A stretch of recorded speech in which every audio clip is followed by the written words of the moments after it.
Halo dan selamat mengikuti tutorial game esensial dari sangguru.com. Di sini saya akan menggunakan game versi terbaru yaitu 2.6.6.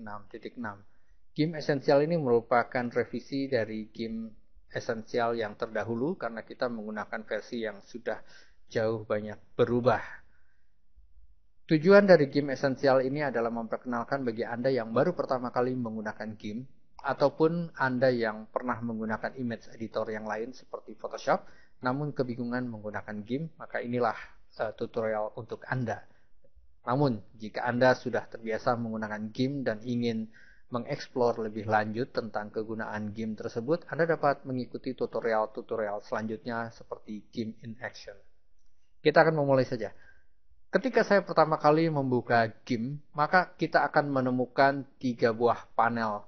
Di sini ada panel yang besar, adalah panel Windows, di mana panel Windows ini saya umumnya selalu meresize ukurannya sesuai dengan besaran dari monitor saya. Ini karena memudahkan saya bekerja tanpa ada bagian yang terhalangi ataupun juga bagian lain yang tampak atau mengganggu perhatian kita.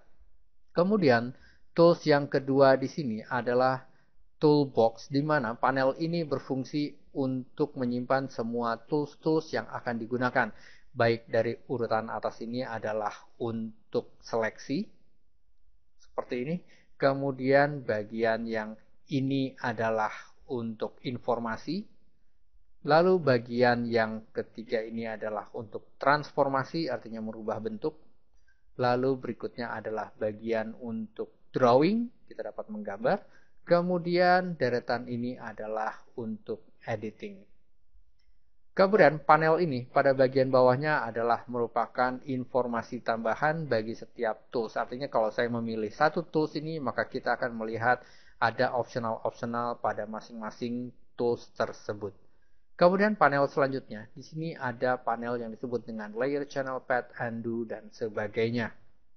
Tentunya, jika seseorang pernah membuka game dan pernah menutup panel ini, dia tidak akan tampak di sini. Namun jangan khawatir karena kita bisa membukanya kembali lewat Windows, kemudian kita bisa membuka dengan recently closed dock, di mana di sini berisi layer, channel, path, undo, dan sebagainya.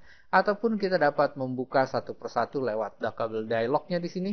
Kita dapat memilih, misalkan saya memilih layer, seperti ini. Kemudian, ketika kita membuka layer ini, kita membutuhkan panel yang lain, maka kita bisa mengklik tanda configure this tab di sini, lalu memilih add tab, dan saya mungkin memilih channel, sehingga kita lihat sekarang ada layer, ada channel, demikian seterusnya. Mungkin saya akan menambah tab yang baru di sini seperti path. Kemudian yang sering juga saya gunakan adalah image. Seperti ini, sehingga sekarang saya sudah mempunyai 3 buah tab di sini atau 4 buah tab. Kemudian, saat kita membuka game, yang pertama kali dilakukan adalah sebaiknya yaitu dari edit dan kita mengklik preferences-nya di sini. Di mana pada preferences di sini kita bisa mengatur mulai dari environment, yaitu mengatur berapa jumlah undo memori yang kita gunakan.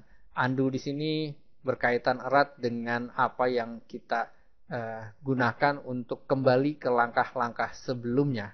Secara default adalah 5 kali, namun kita bisa menambahkan menjadi lebih dari 5 ataupun mengurangi dari 5 tergantung dari kemampuan komputer kita masing-masing. Di sini misalkan komputer saya menggunakan memori 2 GB, saya rasa saya bisa menambahkan undo levelnya menjadi misalkan lebih dari 5, saya contohkan di sini 10.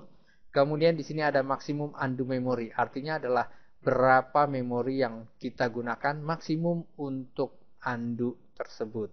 Kita bisa membesarkan atau mengecilkan tergantung dari, sekali lagi, adalah berapa besar memori yang digunakan oleh komputer Anda. Demikian pula pada tile cache-nya di sini, di mana pada tile cache-nya di sini saya menggunakan 1024 MB yang berarti setengah dari memori di komputer saya. Di komputer saya menggunakan 2 GB, berarti di sini adalah setengahnya. Kita dapat menambahkan maksimal menjadi 2 GB, namun perlu diperhatikan bahwa ketika kita memperbesar menjadi 2 GB, yang berarti semua digunakan khusus untuk game, kita akan kesulitan jika kita menggunakan program lain secara bersamaan dengan game. Misalkan saat kita menggunakan game, kita juga mungkin browsing atau mungkin chatting dan sebagainya, maka akan sering terjadi crash karena memori yang digunakan untuk tilekits-nya sudah digunakan oleh game. Demikian pula pada interface di sini, mungkin yang sering kita perhatikan di sini adalah pada configure keyboard shortcut.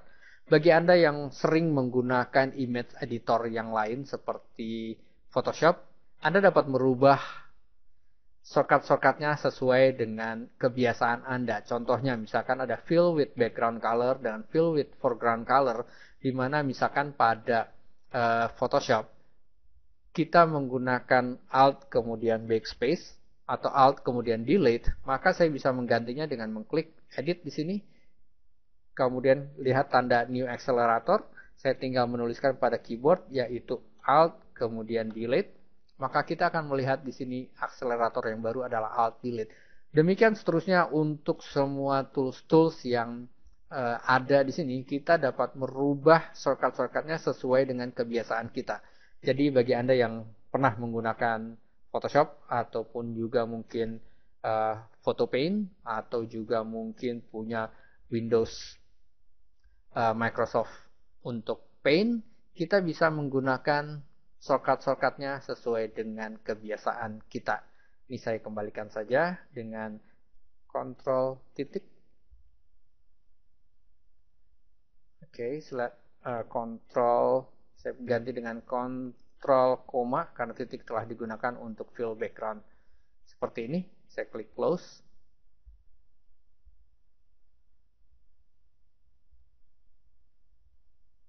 Lalu selanjutnya pada Themes di sini ada dua themes yang secara default ada, yaitu small dengan default.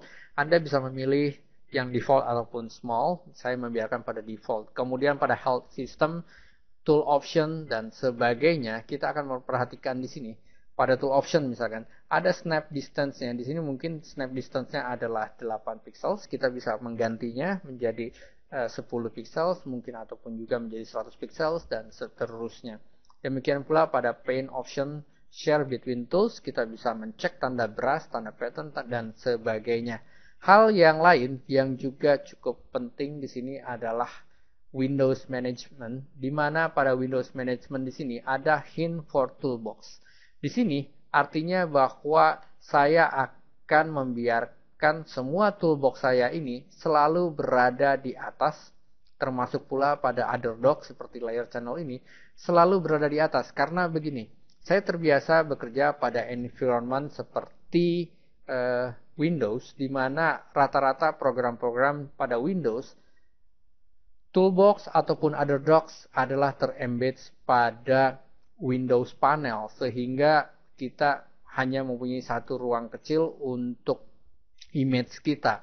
Nah, jika saya membiarkan ini tetap berada di atas, berarti image kita ini selalu berada di bawah dari toolbox atau layer channel paths tersebut, sehingga mungkin environment-nya sedikit mirip atau menyerupai dengan environment Windows biasa atau pada umumnya. Namun bagi Anda yang terbiasa dengan environment seperti Linux ataupun juga Macintosh, mungkin terbiasa dengan floating panel yang seperti ini. Jadi Anda bisa membiarkan keep above ataupun normal window ataupun utility windows. Di sini saya biarkan keep above karena saya menyukai misalkan terbiasa dengan panel tersebut selalu berada di atas dari image-image yang lain. Jika sudah, saya bisa menuliskan di sini save window position now, sehingga ketika kita membuka game maka kita membiarkan posisinya adalah seperti ini. Kemudian untuk yang lainnya dapat Anda perhatikan satu persatu dan mengganti semua optional yang ada disesuaikan dengan kebutuhan. Karena preferences ini berbeda masing-masing user dengan user yang lainnya. Untuk itu saya klik OK dan kita akan membuka game dan mengeksplor tools-tools yang ada pada game pada tutorial-tutorial setelah ini. Selamat mengikuti tutorial game dan semoga bermanfaat.